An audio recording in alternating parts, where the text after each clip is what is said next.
I've been a photojournalist for over 40 years, 32 of those as a staff photographer for the Miami Herald. Even in our rapidly changing world, I am a firm believer that the still photograph has the power to capture a moment and make us care. Miami is an amazing, diverse city that has a front row seat to some of the most important news stories of our times. News from around the globe is treated like local news here. People here care about Cuba, Haiti, Honduras, and Venezuela, among other places. Miami is living proof that we are all connected. My parents moved here from New York City in the 50s and became part of this story. I'd like you to meet my mother. She has been the most important person in my life. Here she is in 2009 in the Miami Herald newsroom on the day the Pulitzer Prizes were announced. Let me say this before I lose my nerve. All you mothers and fathers, when your son wants to develop in the bathroom, and it's the girls' bathroom, they say, no, we don't want him in there, and I'm afraid he's going to do pornography. And I'm saying to him, okay, you can do that, but you're going to be a doctor. So, if it wasn't clear to you, she did not want me to be a pornographer. She wanted me to be a doctor. In my mom's eye, being a doctor was the greatest job in the world. As a former nurse, she saw the good work they do. She married a doctor, and together they had 12 kids. If my mom had her way, we were all going to be doctors and spread good in this world. Despite her best intentions, I grew up to make my living taking photographs. Or, as my 4-year-old daughter Annie told her preschool class, my mother folds laundry and my father shoots people.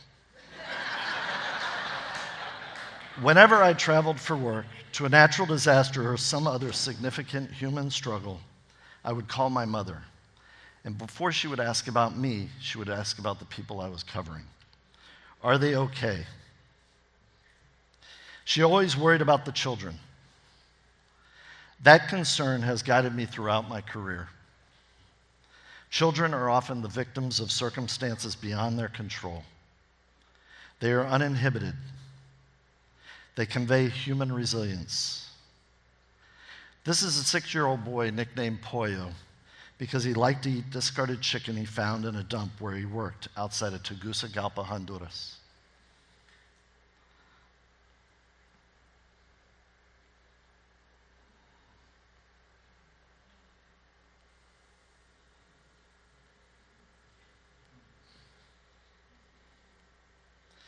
What makes a still image compelling? You don't just point your camera at children and you're done. Some artists believe their art is an art until someone sees it and responds to it. It's the same for me with photojournalism. While I was at the Miami Herald, no matter how important the event was, I wanted to make the photograph as meaningful as possible, powerful enough to make the front page. Not for my own benefit, but because I knew to the people in that photograph, that moment was important. This was no easy task. At the time, the Herald had some of the most talented photographers in the world. That made me a better photographer. It forced me to focus on the 3 elements that make a good photograph. I'm going to talk about those 3 elements because knowing them will help you identify and understand a compelling photograph. But I want you to remember is that there is a 4th element that is the most important and the most difficult. That is the ability of the photo to move you. That is the true power of a still photo. Videos and moving images have their place in news coverage, but it's the still photo that stops time, demands your attention, and makes you feel something. Empathy, anger, fear, curiosity, nostalgia, joy, heartbreak, love. What happens when you look at a powerful photo? Are you moved to action, to protest, donate, adopt a child, travel? Can a photograph change your opinion, widen your understanding of the world and other people? A single image can stay with you forever. Think of Napalm Girl, the Vietnam War photo taken by AP photographer Nick Ut in 1972. The photograph shows 9-year-old Kim Phuc fleeing her village after South Vietnamese forces mistakenly dropped napalm on civilians. Although there is video footage of Kim and others running down the road, it is this single image that has stayed with us. It forces us to stop and notice what we miss in a fleeting moment, and you can return to it over and over again. Nick's photograph has become one of the hallmark images of our time. It gives innocent victims a face, and it enables us all to feel the brutality of war. The photo, the single moment, is what remains embedded in our heads. There are others. Dorothea Lange's migrant mother, an icon of the Great Depression. Brave 15-year-old Elizabeth Eckford walking into an all-white school in Little Rock, Arkansas in 1957, surrounded by jeering classmates. John Philo's photograph from the Kent State shooting in 1970. Elian Gonzalez, snatched from a closet in his relative's Miami home in a photograph by AP photographer Alan Diaz in the year 2000. Iconic still photographs have become part of our collective memory, and they continue to shape it. Amid the chaos of our lives and our frenetic social feeds, these still images make us stop our scrolls and become human again. Jay Mizell, a photographer I admire, used to repeat this saying, "We do not take pictures, we are taken by pictures." Some photographs are hard to look at. They make us uncomfortable. They should make us uncomfortable. They need to be seen. There are pictures we see in the comfort of our own homes, at our breakfast tables. We need to know that out there in the world, somebody is not eating breakfast. Being exposed to other situations, people, and places makes us better human beings. When a hurricane blows through Miami, you know there will be problems. When Hurricane Andrew struck South Florida in 1992, it destroyed more than 25,000 homes and damaged 100,000 more.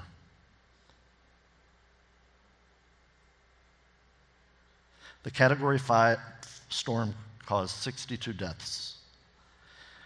Hurricane Andrew changed lives, building codes, and the way we prepare for hurricanes. But when a hurricane blows through Haiti, where life is fragile and the infrastructure we take for granted doesn't exist, the outcome is even more devastating. In 2008, Haiti suffered one of the most brutal hurricane seasons in its history. Miami Herald photographer Jackie Childs and I were there the night of Hurricane Ike. It was the 4th storm to hit Haiti in a month. That next morning in Port-au-Prince, we began to hear rumors about Cabaret, a tiny town where children reportedly had been washed from their beds. We persuaded a driver to take us there. It was a 3-hour obstacle course across buckling bridges and roads melting into riverbanks. That day, what we saw changed me forever. But it was important for us to be there. A third of the 70 dead in Cabaret were children. The recovery effort stacked them on street corners, waiting for the coroner's truck. The United Nations called that hurricane season the worst humanitarian disaster to hit Haiti in 100 years. But those words don't do the toll justice. What does to me is this photo that appeared on the front page of the Miami Herald that Monday morning. A weeping father holding his drowned 5-year-old daughter. His name was Franz Samidi, and he had tried to wash the mud from his daughter's body. He wanted to run home to find her best dress, but the truck came too soon. Her name was Tamasha Jean. He grabbed my arm and begged me, "Give me a picture." To me, it seemed that he wanted her memory and her life to have meaning. So I did my best to do that. Everywhere I turned in Haiti, there were photographs that demanded to be seen. Jackie and I went back over and over again to cover the aftermath of the storms as people struggled to reclaim their lives. Overwhelmed maternity wards, malnutrition in rural areas, buildings collapsing from shaky foundations. In all, Haiti's 2008 hurricane season killed 800 people. More than 1 million were left homeless. It caused $1 billion in damage. 19 of the still photographs that I took that year were recognized with the Pulitzer Prize for breaking news photography. It was an honor. But more importantly, the photographs struck a chord with people and prompted them to act. Schools and towns in the United States donated money. Members of Congress went to Port-au-Prince to meet with the Haiti's president. They appropriated $100 million for disaster relief. As a photojournalist, your job isn't to worry about the impact of your photograph. In that fleeting moment, your job is to visually record the first draft of history.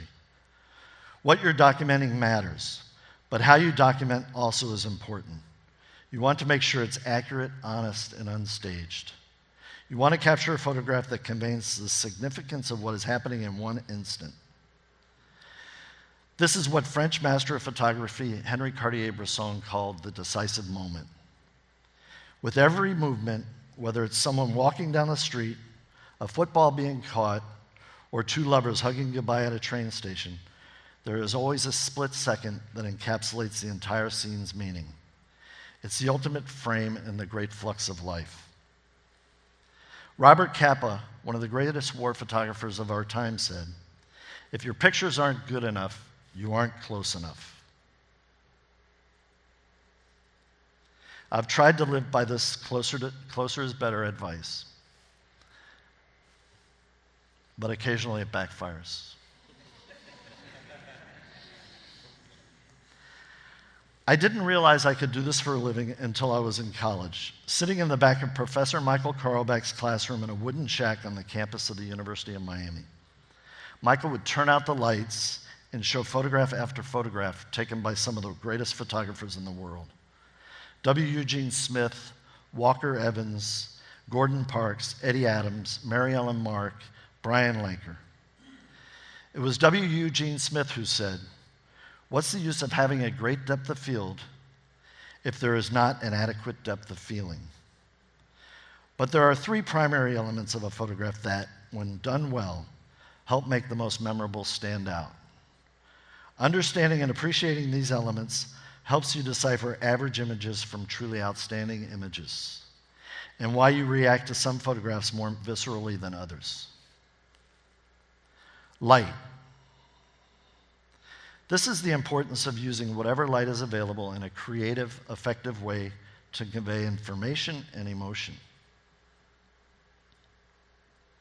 The importance of light also means being able to use darkness and contrast for emphasis.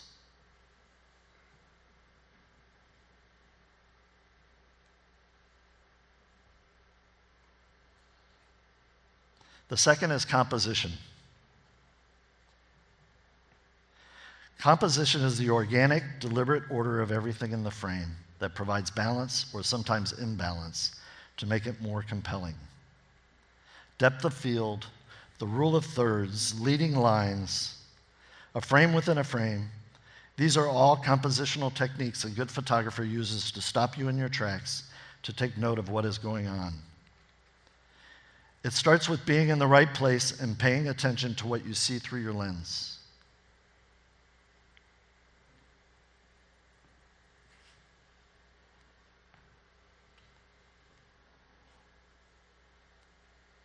Number 3 is moment. Capturing the right moment is about doing your homework, having the patience to sit and wait, and following your intuition to linger for the exact moment that encapsulates the whole story.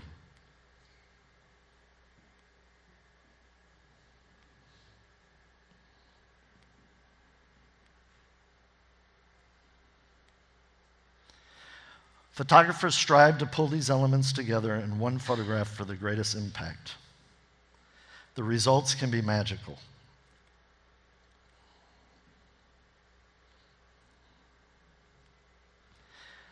I really thought the 2008 hurricane season in Haiti was the worst thing I ever photographed.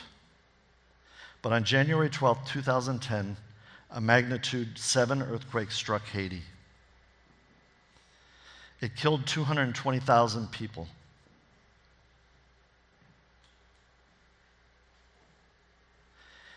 After a lifetime of shooting photographs, your awareness of light, composition, and moment all fire at once inside your head when you're on a story.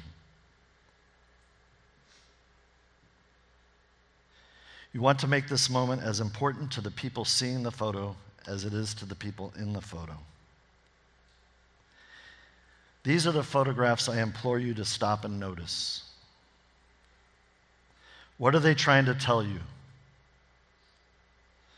They are your visual cues to widen your understanding of the world and your own lives.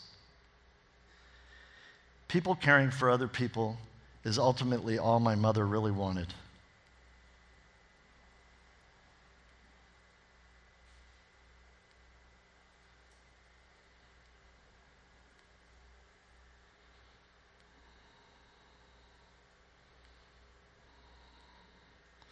Near the end of 2014, while I was in Haiti working on a story about the upcoming 5-year anniversary of the earthquake, my mother died back in Florida. She was 86. I like to think I lived up to her expectations, although I'm pretty sure she didn't give up on that doctor idea. In late April 2010, I was on the phone with my mother, and I mentioned that I was a finalist for the Nieman Fellowship for journalists to spend a year at Harvard. They were flying me to Boston for a final interview. I was 51 years old. You know, my mother said, without missing a beat, it's not too late to go to medical school. Thank you.